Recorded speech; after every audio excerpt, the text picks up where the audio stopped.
धरती सुनहरी अंबर नीला, हर मौसम रंगीला, ऐसा देश है मेरा। जी हाँ, आप सभी को स्वतंत्रता दिवस की बहुत बहुत शुभकामनाएं। और आज आपने लाल किले से देश के प्रधानमंत्री नरेंद्र मोदी का भाषण सुना होगा, और आपने भी अपने कॉलोनी में, अपने घर में ध्वजारोहण किया होगा। हमने भी आज जो है वो स्वतंत्रता दिवस के कई कार्यक्रमों में हिस्सा लिया, और दिल्ली विश्वविद्यालय के स्वतंत्रता दिवस कार्यक्रम की रिपोर्ट तो आप कम्युनिटी पोस्ट में देख ही चुके होंगे। थोड़ी देर में आपको इंद्रप्रस्थ यूनिवर्सिटी में हुए स्वतंत्रता दिवस समारोह की झलकियां भी देखने को मिलेंगी। लेकिन उसके पहले आज जो दिन भर आपका इंतजार था कि जो सुपर न्यूमरी कोटा की जो सीट एलोकेशंस होनी है, उसके बारे में जो है वो आप हमें बताएं। ये एलोकेशंस जो है वो समय से लगभग पहले हो गई थी, लेकिन आज दिन भर व्यस्तता थी, तो हमने कहा कि थोड़ी सी और देरी हो जाए, तो उसके लिए क्षमा चाहते हैं। और एक मैंने कल आपको सूचना दी थी कि आप एसओएल की डायरेक्टर प्रोफेसर पायल मागो के साथ जो एक लंबा पॉडकास्ट हमने किया है, जिसमें आपके रिजल्ट और दूसरे तमाम जो है वो इश्यूज पर बात की गई है, वो कुछ तकनीकी कारणों से आज हम उसे अपलोड नहीं कर पाए। मेरी कोशिश होगी या तो देर रात तक, नहीं तो कल सुबह तक वो पूरा जो है पॉडकास्ट आपको देखने को मिलेगा, तो उसे ज़रूर देखिएगा। फिलहाल बात करते हैं आज के सीट एलोकेशन की। जितने भी जो कैंडिडेट्स थे, जो ईसीए और स्पोर्ट्स के ज़रिए चाहते थे कि उन्हें ड्यूक में अपने पसंद के कोर्स और कॉलेज में पढ़ने का मौका मिले, उनके लिए आज जो है वो एलोकेशंस हो गई। कितनी एलोकेशंस हुई हैं उसके बारे में बताने से पहले आपको ये बताएंगे कि कई जो स्टूडेंट्स हैं और उनके पेरेंट्स हैं, वो ये कह रहे हैं कि सीट अलॉटमेंट उस तरीके से नहीं हुई जैसा वो सोच रहे थे, और लिहाजा जो है वो कहीं कुछ जो है ऐसा है जो कि ट्रांसपेरेंसी उनको नहीं लगती। लेकिन दिल्ली विश्वविद्यालय के प्रवेश शाखा से जुड़े हुए तमाम जो अधिकारी हैं, उन्होंने साफ कर दिया है कि अलॉटमेंट का पूरा जो सिस्टम है वो कैंडिडेट्स के डैशबोर्ड पर दिख रहा है। एक ईमेल मुझे प्राप्त हुआ था, वो ईमेल का एक कंटेंट मैं आपको पढ़ता हूँ। हो सकता है कि आप भी शायद इसी कंसर्न पे सोच रहे होंगे, और ये कंसर्न है कि today ECA allocations have been done, have been declared. As you know, one student can participate for 3 ECA category and seat to be allocated through ECA category, in which student scores maximum marks. Many students on different social media platforms are writing that they got seat through ECA category in which they had lesser marks. My daughter applied through 2 categories and got an allocation through ECA, but her portal is not showing through which ECA category she got that seat. I am apprehensive whether she get the seat through lower scoring ECA category. Kindly raise the issue with the higher authorities. यहाँ पर ये जिस parent ने लिखा है उनका नाम हम आपको नहीं बताएंगे, लेकिन इस तरह के कई और कंसर्न भी जो है वो हमें प्राप्त हुए।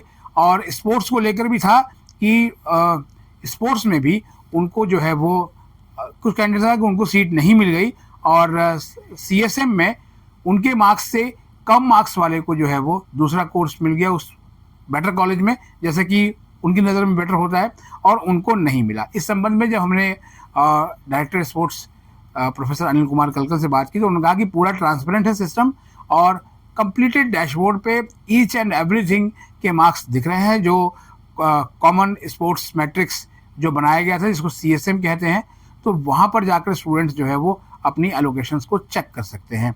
तो इसलिए ये कहना कि जो है वो कहीं किसी तरह का ट्रांसपेरेंसी में गड़बड़ी है, ये जो है वो कहीं से भी गले नहीं उतरता है। फिर भी देखते हैं कि आने वाले दिनों में जो है वो आखिर ऐसा क्या होता है। क्यों? क्योंकि ये इस थर्ड राउंड का ये लास्ट एलोकेशन था, क्योंकि इसी का इंतजार था 15 अगस्त को सुपर न्यूमरी राउंड का। और इस राउंड में जो सीटें अलॉट हुई हैं वो हुई हैं आपका CW, ECA एंड स्पोर्ट्स।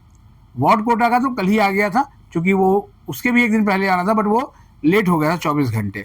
अब इसमें जो है वो कितनी सीटें एलोकेट की गई हैं ये आप जान लीजिए, और जो एलोकेशंस हैं वो सैंक्शन स्ट्रेंथ से जो है वो कम हुई हैं। जो सैंक्शन सीटें हैं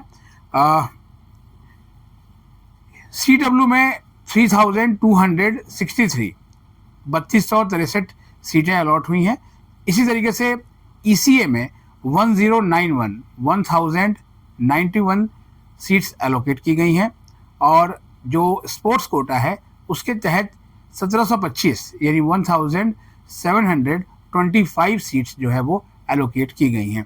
इसी और स्पोर्ट्स में जो सैंक्शन स्ट्रेंथ है वो इससे ज़्यादा है, लेकिन जो है वो कैपिंग की वजह से हो सकता है, क्योंकि हर कॉलेज में जो है वो स्पोर्ट्स और ईसीए को लेकर जो है वो एक कैपिंग भी है, क्योंकि अगर ऐसा ना हो तो फिर एक ही कॉलेज में अलग अलग जो है वो कोर्सेज में बहुत ज़्यादा स्ट्रेंथ बढ़ जाएगी और कहीं पर वो स्ट्रेंथ खाली भी रह सकती है। तो अब आप ये सोच रहे होंगे कि ये सीट एलोकेशन जो हुई है तो क्या ये उसी में से है जो एक सैंक्शन को जो है वो स्ट्रेंथ है पूरी जो CSES सिस्टम में चलती आ रही है सीट अलॉटमेंट प्रोसेस को लेकर।